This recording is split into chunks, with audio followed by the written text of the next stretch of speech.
मोहतरम आमिर हजरत मौलाना मुफ्ती सैयद मोहम्मद रिजाउल करीम पीर साहेब हुजूर चरमोनाई বক্তব্য রাখবেন পীর সাহেবের চরমোনাই।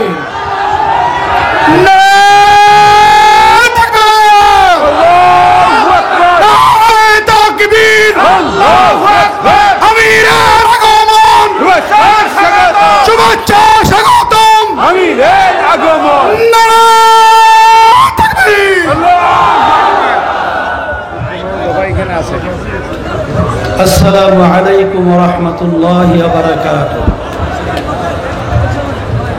الحمد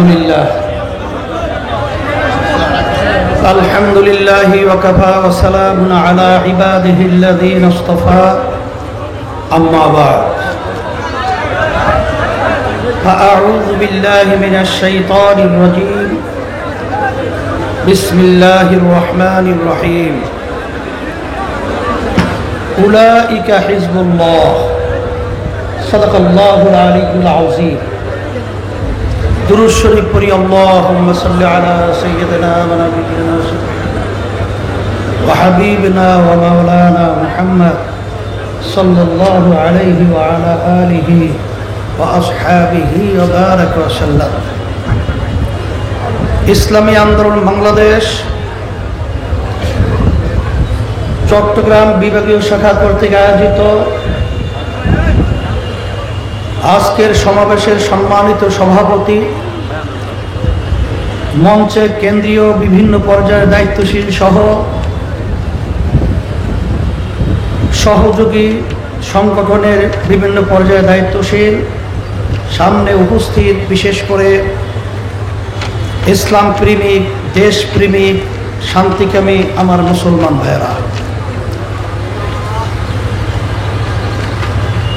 বিশেষ করে আমার সাংবাদিক ভাইয়েরা সহ প্রশাসনে নিয়োজিত বিভিন্ন পর্যায়ের আমার সুশৃঙ্খল রক্ষাকারী আমার ভাইরা, ইসলামী আন্দোলন বাংলাদেশ এই সময় এই প্রতিকূল আবহাওয়ার মধ্যেও বিভাগীয় সমাবেশ কেন ডেকেছে, ইতিমধ্যে বিভিন্ন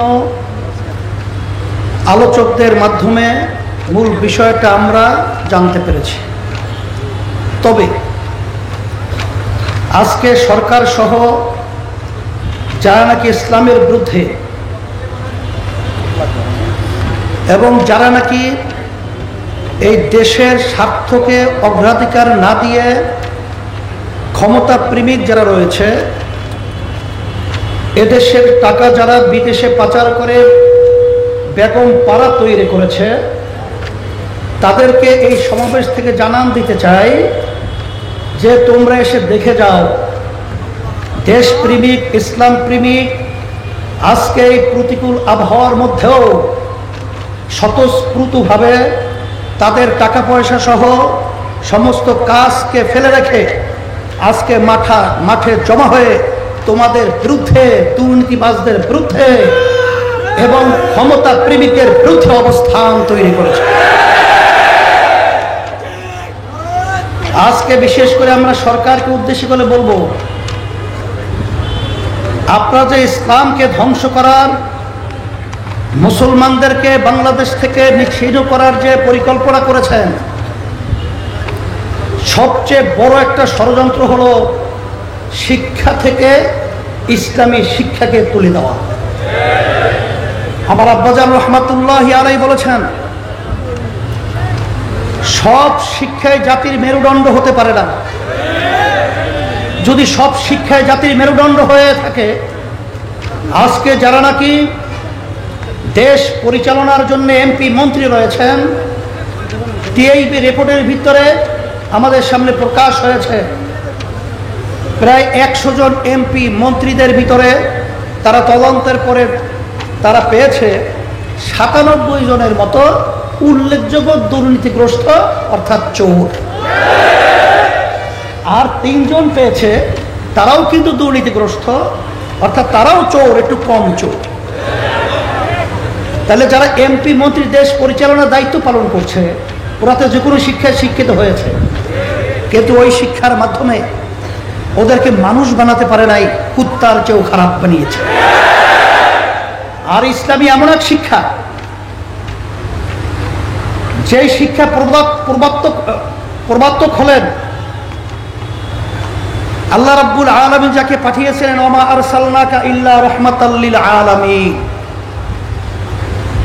শুধু আমরা মুসলমানরাই শান্তির দূত হিসাবে বলবো তাই নয়, ইতিহাস পড়লে দেখবেন সব যুগে সব জাতি শান্তির ব্যাপারে তারা কিন্তু এ কথা অকপটে স্বীকার করেছেন। শান্তির দূত হিসেবেই আল্লাহর রসুলকে তারা চিহ্নিত করেছেন। সেই হিসাবে আমি বলবো, যারা নাকি আজকে শিক্ষা থেকে ইসলামী শিক্ষাকে উঠিয়ে দেওয়ার যে ষড়যন্ত্র করছেন, পরিষ্কারভাবে বলে আপনাদেরকে আমরা জানান দিতে চাই, উলাইকা হিজবুল্লাহ, আমরা হলাম আল্লাহর দল আর ওরা হলো শয়তানের দল। শয়তানের দল কখনোই আল্লাহর দলের সঙ্গে মাঠে ময়দানে টিকতে পারবে না। আমরা সেই হিসেবে বলতে চাই, আজকে সরকার যে ইসলামকে ধ্বংস করার যে পরিকল্পনা করেছে, আমরা পরিষ্কারভাবে বলতে চাই, আমাদের উপরে বিভিন্ন ধরনের তাদের বিভিন্ন সংস্থার মাধ্যমে বিভিন্ন চাপ প্রয়োগ করার প্রচেষ্টা চলছে। কিন্তু সরকারকে বলতে চাই যে পীর সাহেব চরমনাই ফজলুল করিম রহমতুল্লাহি আলাইহি, আল্লাহ রাব্বুল আলামিন তাকে এমন এক ব্যক্তি আল্লাহ পাঠিয়েছিলেন যাকে জমানার মুজাদ্দিদ বলা হয়। এই কাফেলাকে ভয় দেখিয়ে, টাকা দেখিয়ে, ক্ষমতা দেখিয়ে বিমুক্তি করা যাবে না ইনশাআল্লাহ।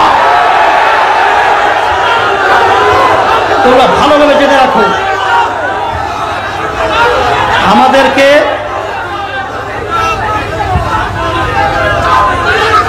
অনেক দশজন এমপি দেওয়া হবে, আমাদেরকে টাকা দেওয়া হবে, আমাদেরকে ক্ষমতা আমাদের উপর অর্পণ করা হবে। বিভিন্ন ধরনের লোক আমাদের সামনে বিভিন্ন কায়দায় ওরা প্রস্তাব নিয়ে আসছে, কিন্তু ওরা বুঝতে পারে নাই যে ওরা মনে করছে যে আমরা জনগণের টাকা লুটপাট করে এক পিকি হালদার বাংলাদেশের প্রায় 13,000 কোটি টাকার উপরে আমার রিক্সাওয়ালা বাজানরা, তারা এই রৌদ্রের ভিতরে রিক্সা চালিয়ে মাথার ঘাম পায় পড়া টাকা সরকারি ফান্ডে জমা হয়, আর এই টাকা এখান থেকে বিদেশে পাচার করে। কিভাবে এত হাজার হাজার কোটি টাকা এই বাংলাদেশ থেকে পাচার হয়েছে সরকারের কাছে আমরা জানতে চাই। তাহলে বোঝা গেল শুধু পিকে হালদার নয়, এর পিছনে সংশ্লিষ্টতা সরকারি পর্যায়ে উপরস্থ কর্মকর্তারা রয়েছেন। নাহলে সেই দেশ থেকে কিভাবে বর্ডার পাস হয়? আজকে আমরা বিভিন্ন সময়ে লক্ষ্য করেছি, মদের লাইসেন্সের মাধ্যমে আমার বাংলাদেশের ভবিষ্যৎ প্রজন্ম, আমার উঠতি বয়সের যুবকদের জীবনকে ধ্বংস করার জন্য যে বিভিন্ন পর্যায়ের মদের লাইসেন্সের যে সিদ্ধান্ত নিয়েছে, আমি বলবো যে আপনার এই ষড়যন্ত্র, আপনাদের এই ষড়যন্ত্র এই বাংলাদেশের ভিতরে যারা নাকি এই দেশ স্বাধীন করতে গিয়ে তাদের রক্ত দিয়েছে, তাদের জীবন দিয়েছে, তারা পঙ্গু হয়েছে, তারা ছেলে সন্তান হারিয়েছে, তারা কখনোই এই স্বপ্ন বাস্তবায়ন করতে বাংলার জমিনে দেবে নাই। আজকে আমি সেদিন কারো বলেছিলাম, কত বড় একটা আশ্চর্যের কথা, ইসলাম শব্দের অর্থ শান্তি। আজকে সংবিধানের মধ্যে রাষ্ট্র ধর্ম ইসলাম রয়েছে, কিন্তু সেই ইসলাম শব্দটুকু পর্যন্ত সহ্য করতে পারছে না, সেটাকে সংবিধান থেকে উঠিয়ে দেওয়া বিভিন্ন হুমকি ধুমকি, বিভিন্ন নীল নকশা চলছে। আমরা পরিষ্কার ঘোষণা করতে চাই, যারা ইসলামের দিকে বিভিন্ন আর নজরে তাকাবে, আর আমরাও ইসলাম প্রেমিক যারা রয়েছি, শান্তিকামী প্রেমিক যারা রয়েছি, আমরাও আঙ্গুল কিরকম সোজা করব, ওদের আর চোখের ভিতরে আঙ্গুল ঠুকিয়ে দিয়ে চক্ষু ফেলে দেবো ইনশাআল্লাহ। শুধু তাই নয়, আজকে বাংলাদেশের মধ্যে আমরা লক্ষ্য করলে দেখব যে এই দেশের ভিতরে শতকরা প্রায় 92 জনের মতো মুসলমান বসবাস করে। আজকে দুঃখ হয়, আজকে ভারত উপমহাদেশ সহ যে দেশ শান্তি প্রতিষ্ঠার জন্য ওলামায়ে কিরামের নেতৃত্ব, যেখানে আজকে সূর্যের মতো পরিষ্কার হয়ে আছে, সেই ওলামায়ে কিরামদের বিরুদ্ধে বিভিন্ন ষড়যন্ত্রমূলক বিভিন্ন কার্যক্রম, আর আমাদের দেশের স্বরাষ্ট্রমন্ত্রী তার মোরগ উন্মোচন করে। যখন দেখে চতুর্দিকে বিপদের কেমন জানি হাওয়া বইছে, তখন বলে এদের কোনো বৈধতা নাই।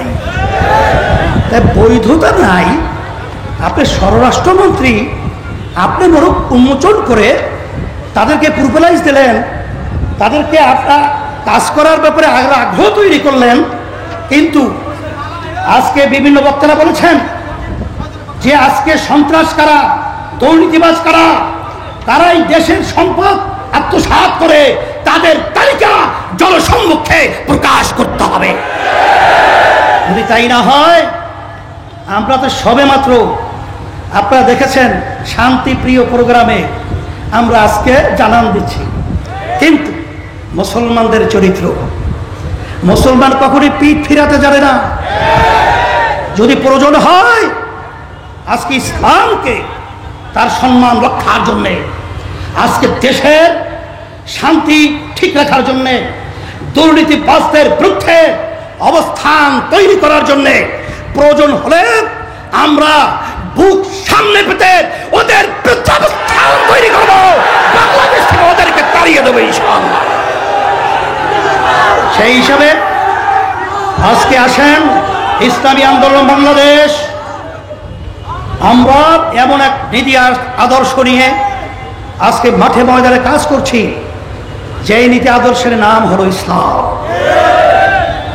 এই ইসলামী নীতি আদর্শ ছাড়া 50 বছর বাংলাদেশের স্বাধীনতার বয়সে যারা দেশ পরিচালনা করেছিল, বর্তমানে করছে, এদের থেকে শুধুমাত্র আমরা মুখ রোচক কথাই শুনেছি। ক্ষমতায় যাওয়ার পরে গ্রাম্য একটা প্রবাদ বাক্য রয়েছে, টুনটুনা টুনটুন, অর্থাৎ তখন আর শান্তি তো দূরের কথা, তখন জনগণের পেট পাড়িয়ে পেটা পর্যন্ত বের করতেও ভুল করে না। এই দুর্নীতিবাজদের পরিবর্তন আমাদের কি করতে হবে? আল্লাহ রাব্বুল আলামিন বলেছেন, যে জাতি নিজেদের ভাগ্যের পরিবর্তন না করে, ওই জাতির ভাগ্যের পরিবর্তন আমি ঘটাই না। সেই হিসেবে আমাদেরকে আসলে সবাই একত্রিত হয়ে এই সন্ত্রাসীর বিরুদ্ধে, কল্যাণ রাষ্ট্র প্রতিষ্ঠার জন্য এবং ষড়যন্ত্রকারী দুর্নীতিবাজদের বিরুদ্ধে, এবং বিশেষ করে সুন্দর একটা স্বচ্ছ নির্বাচনের ব্যাপারে আমরা সবাই একত্রিত হয়ে দ্রব্যমূল্য সহ বিভিন্ন যে প্রক্রিয়া চলছে এর বিরুদ্ধে আমরা অবস্থান তৈরি করে দুর্নীতিবাজ এবং দেশ প্রেমিকের পরিবর্তে যারা ক্ষমতা প্রেমিক রয়েছে তাদের বিরুদ্ধে আন্দোলন সংগ্রামের মাধ্যমে আজকে আমরা অবস্থান তৈরি করলে সেদিন বেশি দেরি নয় যে বাংলাদেশের ভিতরে আমাদের সভাপতি সাহেব সম্মানিত বলেছেন যে কেমন জানি একটা সূর্য উদিত ইসলামের পক্ষে আমরা লক্ষ্য করেছি। সেই আশাবাদ আপনাদের আজকে এত সুন্দর আজকে সম্মেলন আপনারা যে আয়োজন করেছেন, আপনারা উপস্থিত হয়েছেন, আমাদের মন খুশি হয়ে গেছে। আল্লাহ রাব্বুল আলামিন আপনাদের সম্মেলনকে কবুল করুন। আর সাথে সাথে আমাদের যে 15 দফা দাবি রয়েছে সেই দাবিগুলো আমরা আবার আপনাদের সামনে ঘোষণা করে শোনাচ্ছি। 1 নম্বর, যে কোনো মূল্যে দ্রব্যমূল্যের ঊর্ধ্বগতি রোধ করতে হবে। বাজার কার